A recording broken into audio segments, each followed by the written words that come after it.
जय हिंद दोस्तों। हम दुनिया भर में नोटिस कर रहे हैं कि क्यूआर कोड हर जगह अवेलेबल है, चाहे वो मिठाई की दुकान हो या सब्जी की दुकान हो या किराने की दुकान हो। लेकिन क्या आपको पता है क्यूआर कोड एग्जैक्टली काम कैसे करती है, उसके अंदर की फंक्शन कैसे काम करते हैं? तो चलिए समझने की कोशिश करते हैं इस आज की वीडियो में। क्यूआर कोड के वर्किंग मैकेनिज्म को अच्छे से समझने के लिए मैं एक रियल लाइफ एग्जाम्पल की हेल्प लूँगा। साल 2022 के वैलेंटाइन डे के दिन शाम 5:40 पर मेरे दोस्त का फ़ोन आता है।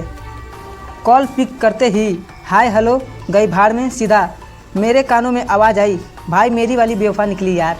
बस फिर क्या था, अगले आधे घंटे में हम ठेके के सामने थे। उसने एक देसी पौवा ऑर्डर किया और बिना सोचे समझे पी गया।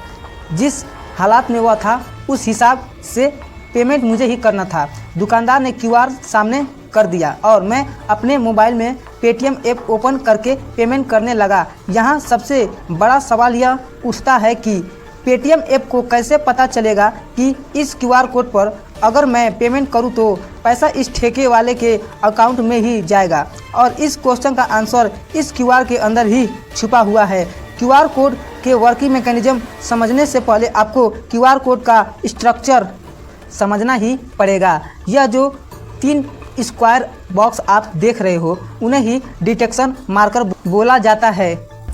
डिटेक्शन मार्कर का काम है कि वह स्कैनर को यह बताए कि कोड रीड करने की शुरुआत कहां से करनी है। साथ ही आपको यह भी पता होनी चाहिए कि क्यूआर कोड में डेटा 4 तरीक़ों से स्टोर किया जाता है, न्यूमेरिक, अल्फ़ा न्यूमेरिक, बाइनरी और कांजी। तो इन 3 डिटेक्शन मार्कर का दूसरा इम्पोर्टेंट यूज यह भी है कि यह स्कैनर को बताए कि इस पार्टिकुलर क्यूआर कोड में इन चारों में से कौन सी डेटा स्टोरेज टेक्निकल यूज हुई है। क्यूआर कोड को स्कैन करते वक्त आपने एक बात और नोटिस किया होगा कि किसी भी एंगल से स्कैन कर लो कोड तो सक्सेसफुल स्कैन हो जाता है और इसका क्रेडिट जाता है इस अलाइनमेंट पैटर्न को।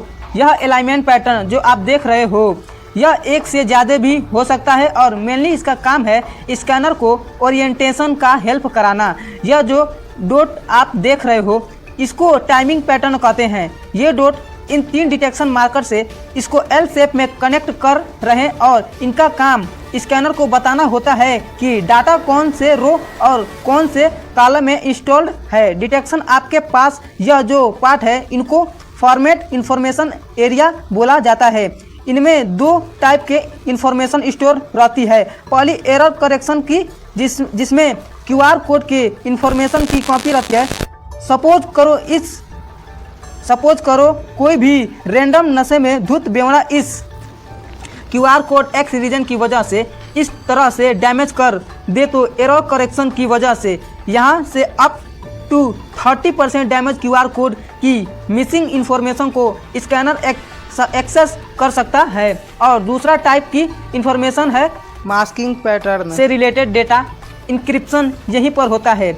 इसको फीचर्स वैल्यू में कन्वर्ट कर दिया जाता है ताकि कोई अपनी आंखों से उस क्यूआर कोड की इंफॉर्मेशन को ना पढ़ पाए। ज़रा फोकस करना, जैसे ही मैं क्यूआर कोड को स्कैन करना शुरू किया तो इन तीनों डिटेक्शन मार्कर की हेल्प से पेटीएम ऐप को पता चल गया कि स्कैनिंग इस बॉटम राइट कॉर्नर से शुरू करनी है। एक बार स्कैनिंग की शुरुआत हो गई फिर आप स्टार्टिंग यह जो 4 बॉक्सेस यहाँ सेल्स देख रहे हो इनके एनकोडिंग मोड ब्लॉक बोला जाता है।